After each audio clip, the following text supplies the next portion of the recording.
Hello students, welcome to the channel Bansal EDU। आज हम biology का सबसे पहला चैप्टर स्टार्ट करने वाले हैं, द लिविंग वर्ल्ड।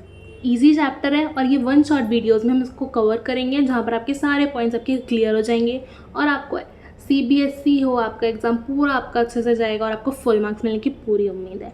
तो आपको वीडियो के लिए स्टे ट्यून रहना है और आपको इस वीडियो को पूरा देखना है। वन शॉट में आपकी पूरा वीडियो खत्म हो जाएगी और ये क्लास 11th की फर्स्ट चैप्टर है, as you all know definitely. Okay, the living world.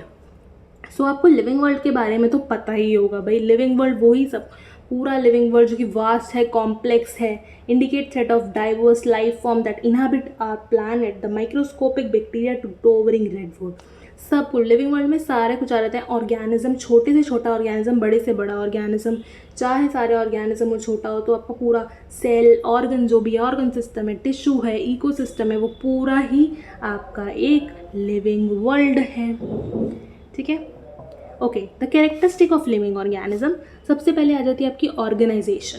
Living organism exhibit करता है एक hierarchical organization within cell, tissues, organ system working together to maintain the overall function of organism. So living organism एक hierarchical organization करता है ना। तो hierarchical organization में क्या क्या आता है? आपके cells आते हैं, फिर आपके tissues आते हैं, है ना, फिर tissues आते हैं, फिर organ आता है, फिर आपका organ system आता है। ठीक है, ये पूरा ये आपको मेंटेन करता है, जो कि आपका ओवरऑल फंक्शन होता है ऑफ द ऑर्गेनिज्म का। पूरा फंक्शन है आपके ऑर्गेनिज्म का ये, from cell to the organ system. Now metabolism क्या होता है? लिविंग ऑर्गेनिज्म अंडर को वेरियस मेटाबॉलिक प्रोसेस के अंडर जाते हैं लिविंग ऑर्गेनिज्म। कौन वो मेटाबॉलिक प्रोसेस? कैटाबॉलिज्म भी हो सकता है या एनाबॉलिज्म भी हो सकता है। कैटाबॉलिज्म भी हो सकता है मतलब ब्रेक डाउन ऑफ न्यूट्रिएंट्स भी हो सकते हैं, या फिर एनाबॉलिज्म मतलब सिंथेसिस भी हो सकती है ना। तो किस लिए? एनर्जी को ऑब्टेन करने के लिए, फॉर सर्वाइवल एंड ग्रोथ के लिए। तो लिविंग ऑर्गेनिज्म इंक्लूड करता है various metabolic process including break down of nutrients which is catabolism, है ना, and the synthesis of the complex organism called anabolism to maintain the utilize energy for the survival. जो भी आप survival कर रहे हो, आपको ऑब्टेन रहना है, आपको एनर्जी चाहिए, वो कहाँ से आएगी? मेटाबॉलिज्म से। आपका मेटाबॉलिज्म अच्छा है तो आप जल्दी जल्दी डाइजेशन आपका हो जाता है, और आपका मतलब एक तरह से वेट लॉस भी बहुत अच्छे जल्दी हो जाता है आपका मेटाबॉलिज्म, डाइजेशन, वेट लॉस, इसमें बहुत ही मेन रोल प्ले करता है, जिसमें आपका कैटाबॉलिज्म और एनाबॉलिज्म आ जाता है। ठीक है, आपका ट्रिक बताते हैं, देखो कैटाबॉलिज्म है ना, कैटाबॉलिज्म मतलब क्या कर रहा है? ये ब्रेक डाउन। ये क्या कर रहा है? आपका ब्रेक डाउन। कैट क्या करती है? कैटाबॉलिज्म ब्रेक डाउन करता है, एनाबॉलिज्म वही सिंथेसिस करता है। ठीक है, next characteristic is growth and development. तो ये भी आपकी कैरेक्टरिस्टिक ही है आपकी भाई, ग्रोथ, आपका development. Living organism have ability to grow and develop, है ना, undergo changes in size, shape, complexity of over time. तो लिविंग ऑर्गेनिज्म के पास एबिलिटी है ग्रो करने की भी, डेवलप करने के लिए भी। अंडरगो ये चेंजेस जाता है साइज से, शेप से, कॉम्प्लेक्सिटी से, over time, often following genetical program life cycle, है ना। Responsiveness, living organism are capable of responding to changes in the internal और एक्सटर्नल एनवायरनमेंट। मतलब एक तरह से कॉन्शियसनेस, लिविंग ऑर्गेनिज्म कैपेबल है, आपका इंटरनल चेंजेस हो या एक्सटर्नल एनवायरनमेंट चेंजेस हो, वो आपका चेंजेस के लिए एक्सेप्टेबल है, वो जल्दी से अडेप्ट कर लेगा, adapting and adjusting their behaviour in the psychological to maintain the homeostasis and survival, ensure survival. तो वो आपका हीमोस्टेसिस के लिए, मतलब मेंटेन एक तरह से एनवायरनमेंट में, टेम्परेचर में मेंटेन करने के लिए, इंश्योर करने के लिए, सर्वाइवल के लिए जो भी चेंजेस होते हैं उसको अडेप्ट कर लेता है, चाहे वो चेंजेस इंटरनल हो, चाहे वो चेंज एक्सटर्नल हो, उसको वो मेंटेन करता है। तो वही आपका रिस्पॉन्सिवनेस है, मतलब रिस्पॉन्ड करता है आपका इंटरनल या एक्सटर्नल एनवायरनमेंट से। तो यही आपने कैरेक्टरिस्टिक पढ़ी। कैरेक्टरिस्टिक में सबसे पहली थी आपकी ऑर्गेनाइजेशन में हमने देखा कि सेल से, आपका टिश्यू से, ऑर्गन सिस्टम से, ये आपके पूरा ऑर्गन का फंक्शन बता रहा है एक ऑर्गेनिज्म में। फिर मेटाबॉलिज्म में आ जाता है वही मेटाबॉलिक प्रोसेस जो होते हैं, इंक्लूड करता है ब्रेक डाउन करता है प्रोडक्ट्स का, ब्रेक डाउन करता है न्यूट्रिएंट्स का, जो या फिर आपका सिंथेसिस करता है न्यूट्रिएंट्स का, वो गया metabolism. Next is growth and development. भाई ग्रोथ एंड डेवलपमेंट बहुत इंपॉर्टेंट है। ग्रो करोगे, डेवलप करोगे तो अंडर हो जाएगा, अलग अलग साइजेस होंगे, शेप्स होंगी, कॉम्प्लेक्सिटी होगी। रिस्पॉन्सिवनेस मतलब रिस्पॉन्ड करोगे, जो भी आपका इंटरनल और एक्सटर्नल चेंजेस होंगे एनवायरनमेंट में, आप उनको रिस्पॉन्ड करोगे। Next is some important definition. So NCERT में आप जाते हो तो ये भाई इंपॉर्टेंट डेफिनेशन आ जाती है आपका आइडेंटिफिकेशन, टेक्सोनॉमी, क्लासिफिकेशन। आइडेंटिफिकेशन मतलब it is the process to determine which species and organism belong to. मतलब ये आपको बताता है कि कौन सी जो आपकी स्पीशी है जो आपका ऑर्गेनिज्म में बिलोंग करता है, मतलब ये ऑर्गेनिज्म है ये इस स्पीशीज़ में आता है, तो वो आपका आइडेंटिफिकेशन करता है, जो कि मैं आपको प्रॉपरली समझाऊंगी आपको एग्जाम्पल्स दे के आगे। ये वाली स्पीशी में ये ऑर्गेनिज्म होता है तो आप मतलब आइडेंटिफाई कर रहे हो ना उसको, है ना। It involve comparing the organism characteristic with those of unknown. मतलब आपको एक है आपको नोन है, ठीक है, एक आपको नोन है एक आपको अननोन है, तो ये क्या करेगा आपको, ये कंपेयर करेगा दोनों को। क्या करेगा, ये कंपेयर करेगा ऑर्गेनिज्म की कैरेक्टरिस्टिक्स को, इंपॉर्टेंट है, कंपेयर करेगा ऑर्गेनिज्म की कैरेक्टरिस्टिक्स को of known species with unknown species से कंपेयर करेगा। वो काम है आइडेंटिफिकेशन का। आइडेंटिफाई करेगा कौन सी स्पीशी का ये ऑर्गेनिज्म है, और आप कंपेयर कर पाओगे ये ऑर्गेनिज्म नोन का अननोन का ऑर्गेनिज्म से कितना इसमें डिफरेंस या कैरेक्टरिस्टिक डिफरेंट है। नाउ टेक्सोनॉमी में तो आपको पूरा टैक्सोनॉमी की क्लासिफिकेशन भी पढ़ोगे आगे। It is a science of naming, describing, classifying organism. ये आपका टेक्सोनॉमी क्या है, जहाँ आप नेम कर पाओ, जहाँ आप उस ऑर्गेनिज्म को डिस्क्राइब कर पाओ, जहाँ क्लासीफाई कर पाओ। It is a subset of classification है। ये आपको अभी ना समझ आया कोई दिक्कत नहीं है, आगे आते ही इस वन शॉर्ट वीडियो में आपको पूरा ही अच्छे से समझ आ जाएगा, इसलिए आप बिल्कुल भी चिंता नहीं करें। आप ध्यान से सुने, आपको आएगा। देन क्लासिफिकेशन मतलब it is a process of organizing living organism into group. Important है classification, definition very important. It is a group of organism, NEET में भी आएगी तो बिल्कुल डिट्टो यही आएगी और आपसे पूछा जाएगा कि ये सही है नहीं है, ठीक है, कौन सी डेफिनेशन है, तो बिल्कुल प्रॉपर डेफिनेशन तो प्रॉपर ही आपको याद होनी चाहिए, इनमें ना ऊपर ना नीचे। Process of organizing living organism into group based on similarities and similarities. तो ये आपका क्लासिफिकेशन क्या करता है, वो क्लासीफाई मतलब एक तरह से ग्रुप करेगा, कौन कौन सी सिमिलैरिटीज़ हैं वो एक ग्रुप में आएंगे, इन ये वाली सिमिलैरिटीज़ इसमें है तो वो अलग ग्रुप में आएंगे, डॉग कैट हैं ये एक ग्रुप में आएंगे, ये वाले नहीं है ये अलग ग्रुप में आएंगे, ऐसे करके आप क्लासीफाइड कर पाओगे, ठीक है। Now diversity of living organism, microbial diversity है। The living world is a home and astronautic area of microscopic life forms including bacteria, archaea, viruses. तो माइक्रोबियल डाइवर्सिटी में क्या आएंगे, ये सारे बैक्टीरिया आएंगे, आर्की बैक्टीरिया आ जाएंगे, वायरसेस आ जाएंगे, जो कि आपका इनविजिबल होगा फ्रॉम द नेकेड आइज, तो वो माइक्रोबियल डाइवर्सिटी हो गई। Next is diversity of plants. तो डाइवर्सिटी ऑफ प्लांट जो होंगे extraordinary air of species ranging from towering trees to delicated mosses.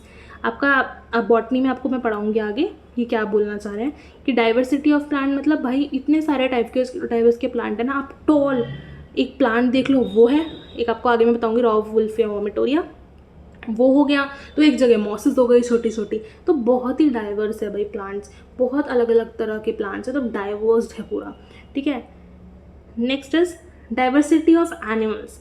The animal kingdom is a veritable of fascinating creatures from mighty elephant to tiny. Diversity animals में भी है, मान लो आप biggest elephant ले लो या फिर आप छोटा सा टिनी इंसेक्ट ले लो, तो वहाँ भी डाइवर्सिटी है, बड़े से छोटा कितने अलग अलग प्रकार के आपको एनिमल्स मिलेंगे जो क्या हेट्रोट्रॉफिक ऑर्गेनिज्म है, evenly rarely other life from sustain, जो कि आप एक तरह से आप माइक्रोस्कोपिक लेवल नहीं आप नेकेड आई से अपने विजिबल कर सकते हो।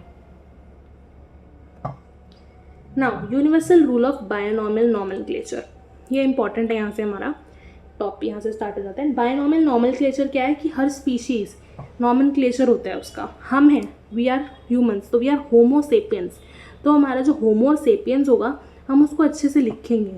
तो मान लो मैं लिख रही हूँ होमो सेपियंस, राइट, होमो सेपियंस लिख रही हूँ, मैं अंडरलाइन कर रही हूँ, मैं कैपिटल लिख रही हूँ, मैं जीनस लिख रही हूँ, मैं स्पीशीज़ पहले लिख रही हूँ, जीनस पहले लिख रही हूँ, वो ही सारा हम यहाँ पढ़ेंगे, रूल्स पढ़ेंगे कि कैसे कैसे रूल्स होते हैं for writing a scientific name of organism, whether it's plant or animal or food. There is a scientific name given to every plant also, for every animal also, including house fly, including fruits, mangoes, including we, Homo sapiens. We are also, our scientific name is Homo sapiens. ठीक है. तो binomial nomenclature system assign a unique 2-part scientific name to each species. तो एक तरह से पहली बात तो वो यूनिक होगा, कभी भी सेम नहीं होगा, ठीक है ना. तो और 2-part स्पेसिफिक नेम होंगे, 2 उसमें होगा, एक ये है, ठीक है. Consisting to the genus and the species to provide a standardize unambiguous way to identify and classify organism. So ये जो आपका नेम होगा आपका साइंटिफिक, वो क्या होगा आपका, पहली बात वो आपका यूनिक होगा, वो आपका यूनिक होगा. वो आपका 2-part साइंटिफिक नेम होगा, वो अनएम्बिगियस होगा. अनएम्बिगियस मतलब बहुत ही क्लियर होगा, प्रिसाइज होगा, ठीक है ना. Way to identify and classify other organism, ठीक है. तो मानो आपको होमो सेपियंस है, आपको यूनिक समझ आ गया होगा, यूनिक है. 2-part साइंटिफिक नेम नहीं समझ आएगा, आई नो दैट, क्योंकि 2-part साइंटिफिक मतलब होमो एंड सैपियंस. होमो जो होता है वो आपका जीनस होता है, ठीक है, और सेपियंस जो होता है वो आपका स्पीशीज़ होता है. तो इसलिए बोला है ये 2-part से, ठीक है ना. इसलिए आपको 2 पार्ट में बोला, आगे और अच्छे से समझा दूंगी मैं. जीनस स्पीशीज़, जीनस हमेशा फर्स्ट आता है, फिर स्पीशीज़ आता है. और ये आपका कभी भी सेम नहीं होगा, ये अलग होंगे. बेशक आपका जीनस सेम हो सकता है, जीनस सेम हो गया तो स्पीशी डिफरेंट होगी, स्पीशी हो गया तो vice versa.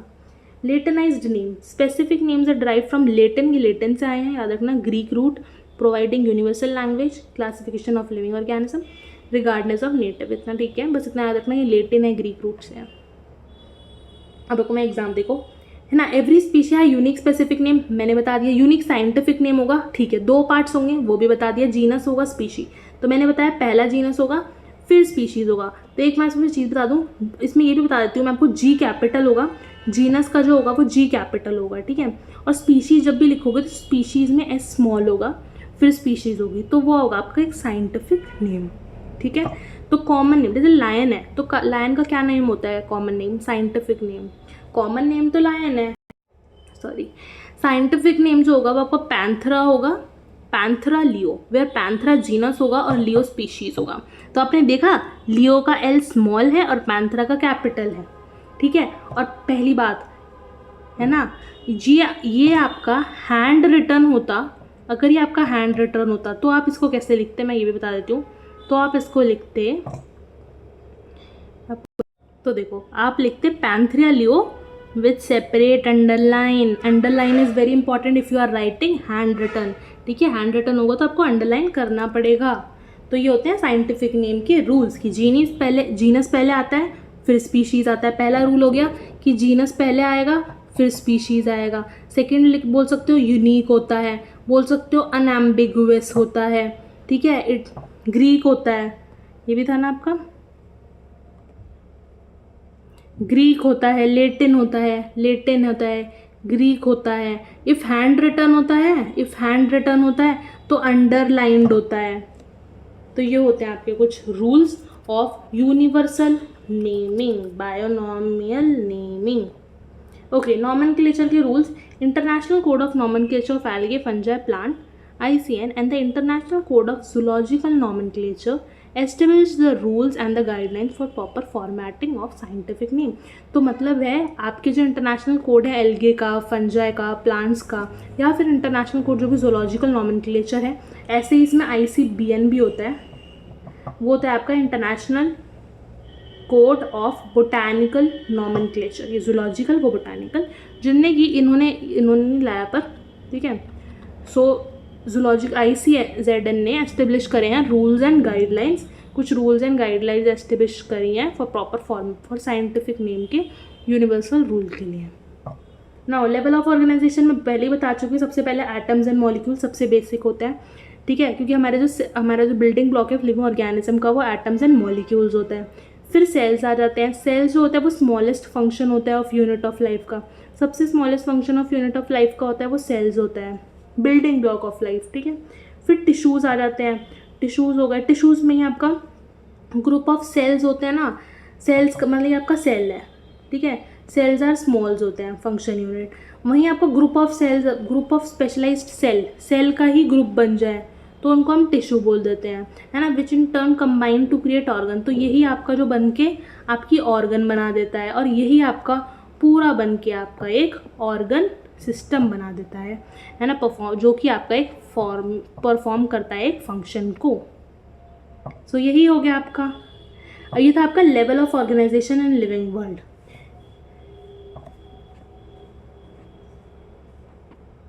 Level of organization में क्या आ गया, मैंने आपको बता ही दिया है। सबसे पहले आ गए आपके एटम्स, फिर आ गए आपके सेल्स, फिर आ गए आपके टिश्यूज़, फिर आ गए आपके टिश्यूज़, फिर आ गए आपके ऑर्गन, फिर आपके आ गए ऑर्गन सिस्टम।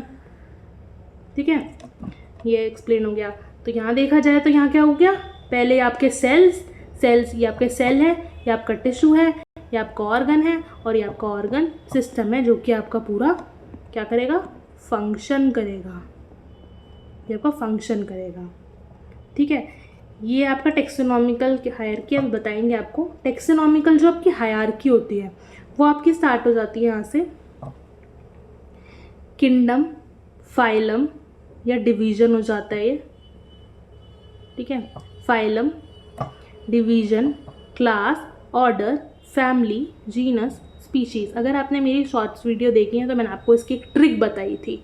एक लेवल ऑफ ऑर्गेनाइजेशन की एक ट्रिक होती है, आप उसको याद करने के लिए ट्रिक कर सकते हो। आपको वो देखनी है ऐसी, और मैं बहुत सारी ट्रिक्स डालती हूँ शॉर्ट वीडियोज़ में, तो आप वहाँ से जाके उसको चेकआउट कर सकते हो। मैं अभी बता देती हूँ। इसकी जो ट्रिक होती है ना, वो होती है आपकी keep pot clean, otherwise family get sick.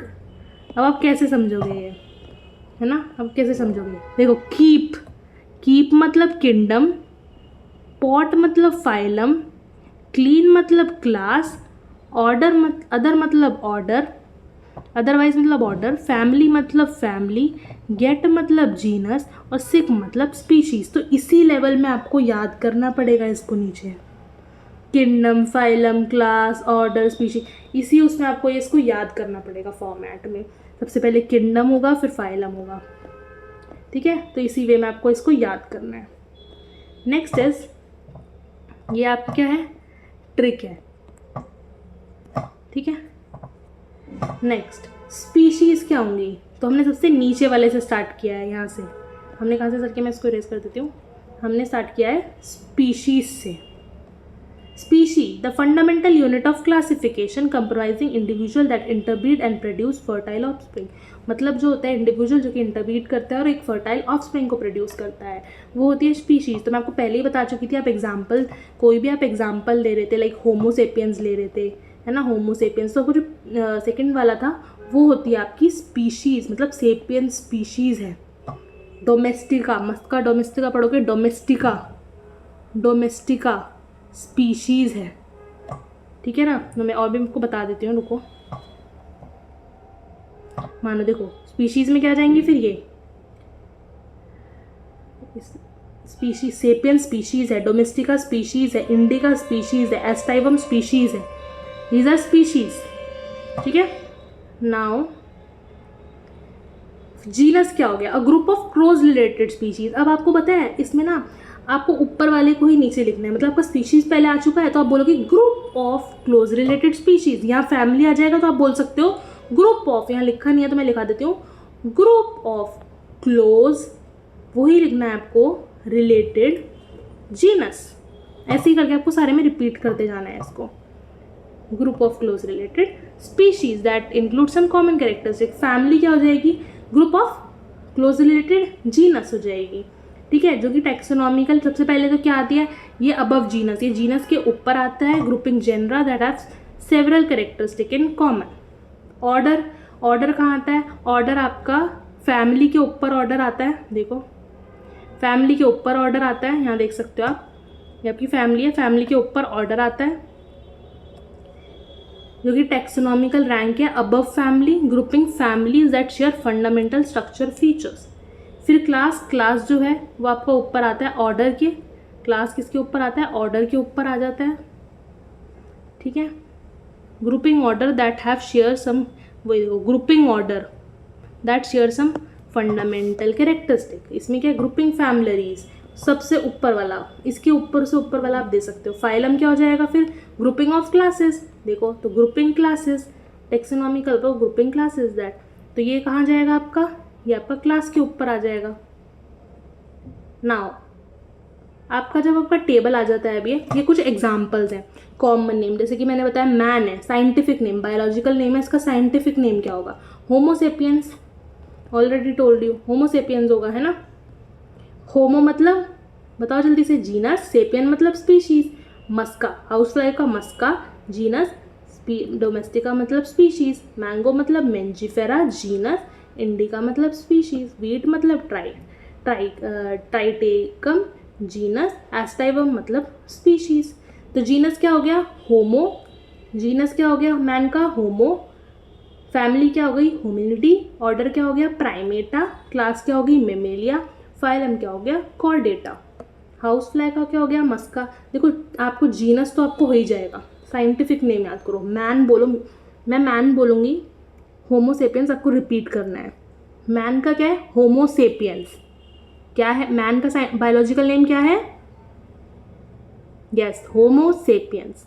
House fly का क्या है, मस्का डोमेस्टिका, रिपीट करिए, मस्का डोमेस्टिका, यस मस्का डोमेस्टिका। आपको याद करने के लिए आप कमेंट बॉक्स में जाइए, कमेंट में आप इसको लिखिए तुरंत कि मैन का होमोसेपियंस, आप अपने आप लिखो, याद जब भी होगा आपको। मैं मैन बोल रही हूँ, आप कमेंट करो नीचे होमोसेपियंस और बोलो भी होमोसेपियंस। हाउस फ्लाई का क्या है, मस्का डोमेस्टिका, वेरी गुड। मैंगो का क्या है, मेंजीफेरा इंडिका, रिपीट करिए, मेंजीफेरा इंडिका, कमेंट करिए, मेंजीफेरा इंडिका। वीट का क्या है, ट्राइकम एस्टाइवम, ट्राइकम एस्टाइवम, रिपीट प्लीज। हो गया ना याद, आप इसको बार बार बोलेंगे, आपको खुद अपने जुबान पे याद हो जाएगा। जीनस आपको समझ आ गया, स्पीशीज समझ आ गया, होमोसेपियंस की फैमिली, देखो होमो से ही लिंक हो रही है, होमिनिडी, होमो से लिंक है होमिनिडी, ठीक है। मस्का डोमेस्टा की फैमिली लिंक होगा, मस्का डोमेस्टा मस्किडी, मेंजीफेरा एनिकार्डेसी, ट्राइकम पोइसी, बस इसको थोड़ा याद करना पड़ेगा, एनिकार्डेसी पोइसी, ठीक है। ऑर्डर पे आ जाए होमोसेपियंस की, primata, primates, we are primates we know, musca domestica diptera, mangifera sapindales, wheat poales, class हमें पता है मेमिलिया में आते हैं। हाउस फ्लाई क्या है भाई, इंसेक्टा है। मैंगो आपका डाइकोटाइलिडन है ना, और आपको वीट मोनोकोटाइलिडन है। आपको ये नहीं भी आ रहा है ना अभी, ये आपके फर्दर आपके चैप्टर्स में बहुत अच्छे से क्लियर होने वाला है, तो उसके लिए आप अभी से सब्सक्राइब करके रखिए। अभी हमारी अभी फर्स्ट वीडियो है ऑफ लिविंग वर्ल्ड बायोलॉजी की, अब हम और भी कंटिन्यूस वीडियो डालने वाले हैं, और वो भी वन शॉट वीडियोस मैं मोस्टली कवर करूँगी, जिससे आपका लेस टाइम में आपको पूरा चैप्टर कवर हो जाए, आपके लास्ट मिनट आपको दिक्कत ना, आपका एग्जाम अगले दिन में है ना, आप ये रीड करके जा रहे हो, पीपीटी पूरी पढ़ के जा रहे हो, आई एम गारंटिंग यू आप पास हो जाओगे आराम से, अच्छे नंबर भी आएंगे और पास भी होगे। अच्छे नंबर के लिए आप पूरी वीडियोस में ये देखो, फुल नंबर के लिए, और आपको अच्छे से अच्छे नंबर से पास होना है तो आप A1 शॉट वीडियोस भी देख के जा रहे हो, आपको पूरा अच्छे से एक्सप्लेन हो जाएगा।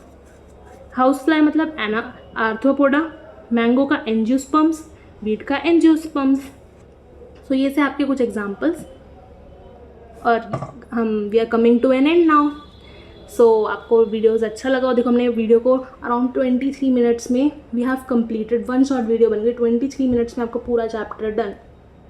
आपका टेस्ट है कुछ, आप इसको देखो जाओ और आपका फुल मार्क्स गारंटी आप पास हो जाओगे। पूरा चैप्टर हमने NCERT से कवर कर दिया है। तो आपको वीडियो अच्छा लगा हो तो लाइक शेयर सब्सक्राइब कमेंट कर दीजिएगा, आपको अच्छी लगी हो, और फॉलो कर लीजिए, सब्सक्राइब कर लीजिए बंसल ईडियो को। Thank you.